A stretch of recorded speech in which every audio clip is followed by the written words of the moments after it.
नमस्कार दोस्तों, स्वागत है आप सभी लोगों का एक बार फिर से। सर्वप्रथम तो आप सभी दर्शकों को मकर संक्रांति की हार्दिक शुभकामनाएं। और दोस्तों, आप सभी लोगों को कहना चाहूंगा, मकर संक्रांति हमारे हिंदू धर्म में एक ऐसा महान पर्व के रूप में देखते हैं जिसमें हमें कुंभ स्नान करने का सौभाग्य प्राप्त होता है। तो आज के वीडियो बहुत ही सुंदर हैं कि हमें मकर संक्रांति क्यों मनाना चाहिए, मकर संक्रांति के दिन क्या दान करना चाहिए और कौन सी दान से हमारे भाग्य चमक सकते हैं। तो इस वीडियो को आपको ध्यान से देखना है। सर्वप्रथम जानते हैं कि दान किसे कहते हैं। दोस्तों, साधारण से शब्दों में बताऊं तो दान एक ऐसा कार्य है जिसके जरिए हम न केवल धर्म का ठीक से पालन करते हैं बल्कि अपने जीवन की तमाम समस्याओं को भी दूर कर सकते हैं। जैसे हम दान करते हैं तो हमारे आयु की रक्षा होती है, और अगर हमारे सेहत खराब है तो दान करने से सेहत भी ठीक हो जाते हैं। जीवन की तमाम जो समस्या होती है से निजात पाने के लिए व्यक्ति को दान जरूर करना चाहिए। और हमारे धर्मशास्त्र कहते हैं कि मनुष्य को अपने द्वारा कमाए गए, अर्जित किए गए धन का 10वां भाग ईश्वर की प्रसन्नता के लिए गरीब लोगों में बिल्कुल ही दान करना चाहिए। तो मकर संक्रांति के दिन दान क्यों करना चाहिए, इसके पीछे बहुत सारे कारण हैं। जैसे कोई व्यक्ति मकर संक्रांति के दिन दान करते हैं, मान के चलिए आप 1 रुपए किसी को दान कर रहे हैं, तो निकट भविष्य में वह 1 रुपए 1 लाख गुना में बढ़कर के आपको प्राप्त होता है। क्योंकि मकर संक्रांति के दिन सूरज जो है धनु राशि से सीधे मकर राशि में प्रवेश करते हैं, और इस समय दक्षिणायन से उत्तरायण में भगवान सूर्य नारायण प्रवेश करते हैं। चूंकि दोस्तों इस समय 4 शुभ योग का भी 2023 में निर्माण हो रहे हैं, तो इस समय में दान जरूर करना चाहिए। दान के कुछ नियम भी होते हैं, जैसे कि दान आप किसी को दे रहे हैं तो देने वाला पूर्व की तरफ मुंह करके दान ले, और आप जब दान दे रहे हैं तो उत्तर की तरफ मुंह करके दान देते हैं। ध्यान से सुनिएगा, अगर आप दान देते हैं तो इसके प्रभाव और भी ज्यादा बढ़ जाते हैं। हमारे धर्मशास्त्र में अन्न, जल, घोड़ा, गाय, वस्त्र, सैया, छात्र और आसन, ये जो 8 वस्तु की जो दान में बता रहा हूँ, इससे मृत्यु के उपरांत जितने भी कष्ट मिलते वह कष्टों से हमें मुक्ति मिलती है। इसलिए हमें इस प्रकार के दान जरूर देना चाहिए। अगर आप समर्थवान हैं तो गरुड़ पुराण जरूर पढ़े होंगे, सुने होंगे। तो गाय है, स्वर्ण है, चांदी है, रत्न है, विद्या है, तिल है, कन्या है, इस प्रकार के जो दान कहे गए हैं, जैसे भूमि दान भी है, अन्न दान है, दूध का दान है, आप चाहते हो तो किसी भी प्रकार के अनाज का दान दे सकते हो। तो इस प्रकार के दान को महादान कहते हैं। चलिए अब जानते हैं, ये तो दान के बारे में है। मैं वीडियो के आखिरी में बताऊंगा क्या दान करने से आपकी किस्मत चमकेंगे। आइए जानते हैं कि मकर संक्रांति क्या होते हैं और इसे हम क्यों मनाते हैं। तो देखिए, भगवान आदित्य नारायण 12 अलग अलग राशि में प्रवेश करते हैं, 12 प्रकार के माह में प्रवेश करते हैं। तो अलग अलग राशि में जो प्रवेश करते हैं, तो भगवान सूर्य नारायण की जो एक प्रकार के हम बोल सकते हैं कृपा, अलग अलग राशि पे प्रवेश करने पर अलग अलग प्रकार की कृपा होती है। तो धनु राशि से सीधे सूर्य जो है मकर राशि में प्रवेश करते हैं। मकर राशि किसके राशि? मकर राशि भगवान शनि की राशि है। तो मकर राशि में जब सूर्य प्रवेश करते हैं तो इसे हम मकर संक्रांति के नाम से जानते हैं। भगवान आदित्य नारायण को संक्रांति कहे जाते हैं। ज्योतिष के अनुसार अगर देखें तो मकर संक्रांति के दिन सूर्य सीधे धनु राशि से निकल करके मकर राशि में चले जाते हैं, और इस दिन से खरमास का महीना खत्म हो जाता है। खरमास किसे बोल सकते हैं? जिसमें हम शुभ कार्य नहीं करते। खरमास का महीना समाप्त हो जाते हैं, तो फिर इस दिन से मकर संक्रांति निकलने के बाद हम जो है शुभ काम फिर से शुरू कर सकते हैं। इस दिन अगर कोई भी व्यक्ति तिल के दान करते हैं, पतंग उड़ाते हैं, क्योंकि पूर्व समय में ऐसा भी किए जा रहे हैं, तो इसे बहुत ही शुभ माना जाता है। इस समय सूर्य नारायण उत्तरायण होता है। चलिए मैं आप लोगों को मकर संक्रांति की पौराणिक कथा बता दूं, जिस कथा को सुनने मात्र से व्यक्ति की मनोकामना की पूर्ति होता है। कैसा भी गरीबी हो, दरिद्रता हो, जीवन में आ रही परेशानी हो, सभी प्रकार की परेशानी से भी हमें छुटकारा मिलता है। कथा को ध्यान से सुनने, इससे मनोकामना की भी पूर्ति होती है। तो दोस्तों, पौराणिक कथा के अनुसार सूर्यदेव और शनिदेव में अच्छे संबंध नहीं थे। दरअसल इसका कारण था कि सूर्यदेव जो है एक प्रकार के हम बोल सकते हैं, इसके जो सूर्यदेव के जो रंग हैं, जो रूप हैं, वह स्वर्ण के समान है, और शनि के जो रंग है वह है कालीमा अर्थात काले।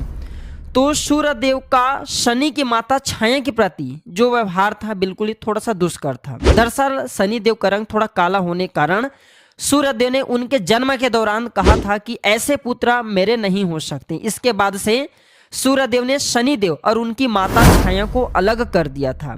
जिस घर में वह रहते थे उसका नाम कुंभ था। कौन रहते थे? शनि और उनकी माता जिस घर में रहते थे उनका नाम कुंभ था। सूर्यदेव के ऐसे व्यवहार से क्रोधित होकर के छाया ने सूर्यदेव को श्राप दिया। क्या श्राप दिया? कि उन्हें कुष्ठ रोग हो जाए।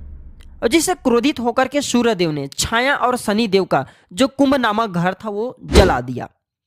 सूर्यदेव के पुत्र यम ने तपस्या करके सूर्यदेव को उसके श्राप से उन्हें मुक्त किया, अर्थात उनके जो कुष्ठ रोग थे उनसे बचाया।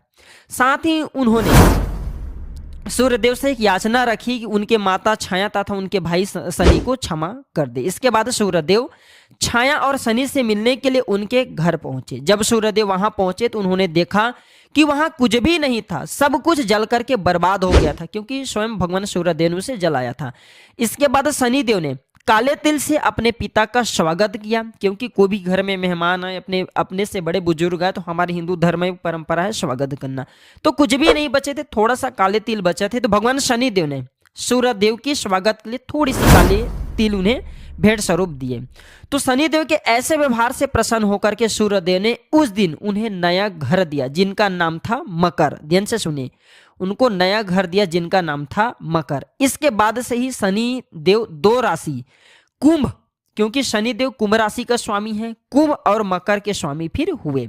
शनिदेव के इस व्यवहार से प्रसन्न होकर के सूर्यदेव ने उन्हें यह भी कहा कि जब भी वह मकर संक्रांति के मौके पर उनके घर आएंगे तो उनका घर धन्य धन से भर जाएगा, उनके पास किसी भी वस्तु की कमी नहीं रहेगी। साथ ही यह भी कहा कि इस दिन जो लोग भी मकर संक्रांति के मौके पर मुझे काले तिल अगर अर्पित करेंगे तो उनके जीवन में सुख समृद्धि का मैं बढ़ोतरी करूंगा, उनके जीवन से गरीबी को मिटा दूंगा, उनके जीवन से परेशानी को दूर कर दूंगा। इसलिए मकर संक्रांति के मौके पर सूर्यदेव की पूजा करते समय में काले तिल का इस्तेमाल ज्यादा से ज्यादा करना चाहिए। जैसे कि आप स्नान करें उसमें भी काले तिल डाल दीजिए। आप जो भी चीज खा रहे हैं मकर संक्रांति की प्रातः काल सुबह उस टाइम बिल्कुल आप तिल का प्रयोग करें। क्यों करें मकर संक्रांति के दिन दान? तो देखिए, मकर संक्रांति के दिन आप दान करते हैं तो इसका फल आपको लाखों गुना में बढ़कर के प्राप्त होता है, क्योंकि इस समय आदित्य नारायण जागृत अवस्था में पूर्ण रूप से होते हैं और इस दिन पतंग भी उड़ाते हैं। भगवान श्री रामचंद्र जी ने त्रेता युग की बात है इस दिन, क्योंकि इस दिन माता गंगा भी धरा पर आई थी। भगवान शंकर के जटे से निकल करके माता गंगा मकर संक्रांति के दिन ही धरा पर आई थी। तो दोस्तों, क्या दान करें जिससे हमारे भाग्य चमके? इससे पहले अभी तक आपने हमारे वीडियो को लाइक नहीं किए तो वीडियो को लाइक कर चैनल को सब्सक्राइब जरूर कर लेना, ताकि आपको इस प्रकार की ज्ञान भरी जानकारी प्राप्त होता रहे। और प्राचीन ज्ञान एक यूट्यूब चैनल नहीं बल्कि आप सभी दर्शकों का परिवार है। आप हमारे वीडियो को देख रहे व्यूअर्स नहीं बल्कि आप हमारे परिवार के हिस्से हैं। कोई भी परेशानी कोई भी कष्ट है कमेंट बॉक्स में बिल्कुल ही पूछे, आपकी मदद की जाएगी। तो दोस्तों, क्या दान करें? देखिए, मकर संक्रांति के बाद व्यक्ति को, मैं सभी लोगों को कहना चाहूंगा, तिल का दान जरूर करना चाहिए। अब तिल का दान करने से भगवान विष्णु भी प्रसन्न होते हैं, सूर्यदेव प्रसन्न होते हैं और शनिदेव प्रसन्न होते हैं, जिससे आपको जन्म मरण के चक्र से छुटकारा मिलता है। जीते जी आपको सुख मिलेंगे, मृत्यु के उपरांत आपको भगवान के धाम की प्राप्ति होती है। इसके बाद दोस्तों, प्रातः काल अगर मकर संक्रांति कौन सी दिन नहाएंगे? वो है 14 जनवरी। तो आपको 15 जनवरी को प्रातःकाल सुबह स्नान करके नहाने के पानी में काले तिल डाल करके आपको स्नान करना और नहाने के पानी में 2 से 4 बूंद गंगा जल का डाल देना। तो आपको तीर्थ जाने की जरूरत नहीं, तीर्थों के ही फल आपको प्राप्त होगा। और ये जो काले तिल हैं औषधि का काम करेंगे। लंबे समय से कोई बीमारी से पीड़ित है, वह बीमारी बिल्कुल ही मकर संक्रांति के दिन काले तिल डाल करके स्नान करने से ठीक होता है। मैं इस प्रकार की जानकारी इसलिए बता रहा हूं ताकि आपको जानकारी होना जरूरी है। घर में किसी को बीमारी लंबे समय से तो ये उपाय बता देना, पुण्य की काम है। और इस दिन पंचामृत में तिल मिला करके, ध्यान से सुनेगा, पंचामृत में तिल मिला करके भगवान विष्णु की स्नान कराते हैं, या फिर आप भगवान शंकर को स्नान कराते हैं, या फिर माता लक्ष्मी उनको स्नान कराते हैं, तो इससे दुर्भाग्य दूर होता है, व्यक्ति को सौभाग्य की प्राप्ति होता है, धन्य धन की प्राप्ति होता है। और इतना नहीं, अगर इस दिन भगवान विष्णु पर काले तिल चढ़ाते हैं या फिर भगवान सूर्यदेव को अर्घ्य देते, उसमें थोड़ा सा काले तिल मिला लेना लोटे के पानी में और भगवान सूर्यदेव को आप जो अर्घ्य दीजिए तो आपकी गरीबी मिटेंगे। 100% आपकी गरीबी मिटेंगे। जानकारी बता रहा हूँ, शास्त्रों के आधार पर ही बता रहा हूँ, और कभी भी हम शास्त्रों के बात को झूठलाया नहीं जा सकते। हमारे मानने या ना मानने से कुछ नहीं होता। मैं अंतिम उपाय बताना चाहूंगा, इस दिन तिल का लड्डू जरूर बांटना। तिल के लड्डू बांटने से आपके कैसा भी दुर्भाग्य होगा दूर हो जाएंगे। 5 कम से कम तिल का लड्डू इस दिन बांटना चाहिए। तिल का दान करना इस दिन बहुत ही शुभ होता है। इससे शनिदेव प्रसन्न होते हैं। शनिदेव जिस पर अपनी कृपा बरसा दे दोस्तों, ऐसे व्यक्ति फिर कैसा भी निर्धन हो, 7 जन्मों के भिखारी हो, ऐसे व्यक्ति भी दाता बन जाते हैं, अर्थात दूसरे को भी देने में समर्थवान हो जाते हैं। गरीबी, कष्ट, परेशानी सब ये देने वाले शनिदेव कहे गए हैं। और अगर आप इनको प्रसन्न कर लेते हैं तो आपके जीवन में सुख, संपत्ति, ऐशो आराम, सभी प्रकार के भौतिक सुख प्राप्त होते हैं। कोशिश करें इस दिन काले तिल का दीपक या फिर तिल का तेल का दीपक शाम के समय में आप अपने घर में पूजन स्थान में हैं या फिर तुलसी मैया जी का चौरी है वहां पे आप जला सकते हैं। तो इससे 101% आपके दुर्भाग्य हैं, कष्ट है, परेशानी वह मिटेंगे। आपको जो बन पड़े वो उपाय जरूर कीजिए। हमने बहुत सारे उपाय बता दिए हैं।